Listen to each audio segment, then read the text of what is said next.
From KMBC 9, Kansas City, this is Heart of the Matter. Thanks for joining us today. I'm Cody Holyoke. We begin with a look at the state of health care here at home. Now, we've covered concerns over benefits going away before. Now, coming cuts to critical services are leading our conversation, and they affect mothers and babies in a big way. It won't stop women from coming here that are having babies. It'll just affect the quality of care that they get, and it really scares me. You've seen the protests and vigils outside Research Medical Center in Kansas City, Missouri. Nurses, moms, and healthcare advocates are calling out the owner's plans to shutter labor and delivery services and the neonatal intensive care unit at the hospital next month. HCA Midwest Health, which runs research, says it's because of a major drop in patients and a demand for complex services. But critics are worried that this move gives Kansas City moms one less care option in a time of critical need. And they will continue to walk through those doors and need help, and they aren't going to have access to the care that they deserve. Not one person has come to us and given us a plan for what they plan to do to help make sure that people are safe when they walk through those doors.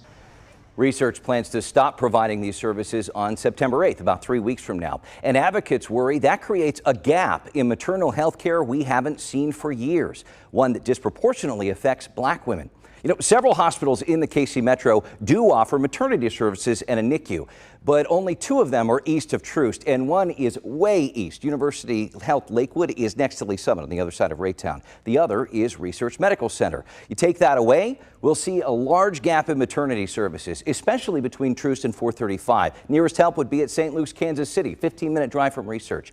And that doesn't account for the people who don't have their own car, who would have to take a 40-minute bus ride, or folks who live farther south. The gap is especially notable considering Black women are 3 times more likely to die from a pregnancy-related cause than white women. A fact healthcare advocates want to make sure is being underscored as these care options go away. We are already seeing a high risk. We know the numbers. We know the data. People may pretend that these things are not happening, but they are still happening. We are still seeing a high number of Black moms and babies dying. Critics of the research shutdowns point out there's no way around it. There will be an impact to healthcare in the heart of Kansas City.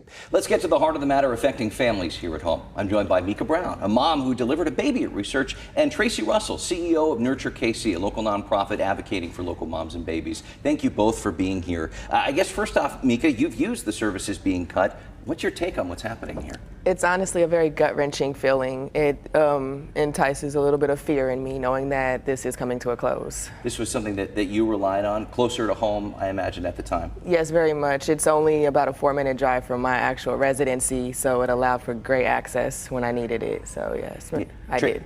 Tracy, that's one of the concerns that we're hearing, is it's going to be too far away now, the closest labor and delivery services. What sort of immediate impact could we see next month?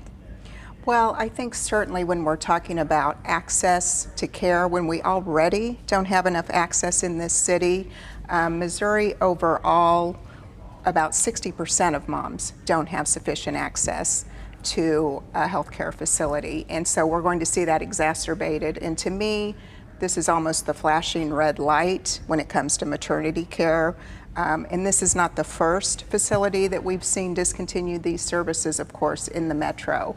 Providence has done so as well. And I think one of the issues that isn't getting quite as much attention are some of the clinics that have discontinued OBGYN care. So when we talk about early access to prenatal care, we're seeing that reduced as well. Yeah, that's an important point. We pointed out the care gaps a moment ago on the map. How do families deal with that? Are there other resources available? Where do they turn? Sure. So my program, Nurture KC, we actually have a federally granted program called Healthy Start, and Mika is actually in our program. And so with community health workers, we help moms navigate the system and help them find other resources and care throughout the city. But we're serving 700 program participants a year.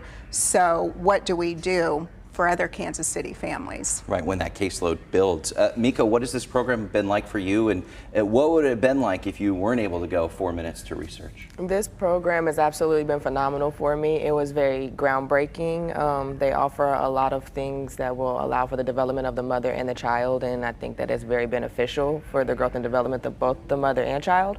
If that care had not been there at Research, I don't have an idea of what I would have done, because I'm not really we're all learning things, especially mothers, and we're new mothers, so it's kind of like we're being guided in those things. So research has always been a go-to for the birthing center that I've known my entire life, and so I probably would have went out of town. I'm not gonna lie to you, I don't have much.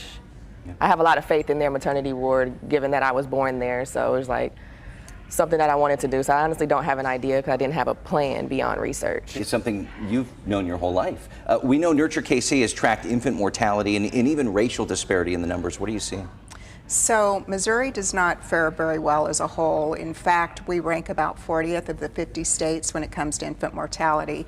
But that's only part of the story, because our rates of infant mortality for our black babies are about double that of white babies. And for the zip codes that we serve through our Healthy Start program, we actually serve the 12 zip codes of Kansas City with the highest rates of infant mortality. So those are even higher than those state norms. It's been this way for a while, especially in the state of Missouri. How do we turn it around? Well, I think access to care is certainly one of those. I think education, and I think recognizing that this disparity exists and it needs to be addressed in many ways. So for instance, Missouri has a pregnancy-associated mortality review committee. Data is important, but it's just a starting point. You know, we need to operate differently as an ecosystem when it comes to maternal care in this state. We appreciate you keeping an eye on it. Tracy Russell, Mika Brown, thank you so much for your time and for voicing your concerns. Count on KMBC 9 News and Heart of the Matter to keep you safe as we watch changes in healthcare and what they mean for you. We'll bring you new developments every step of the way.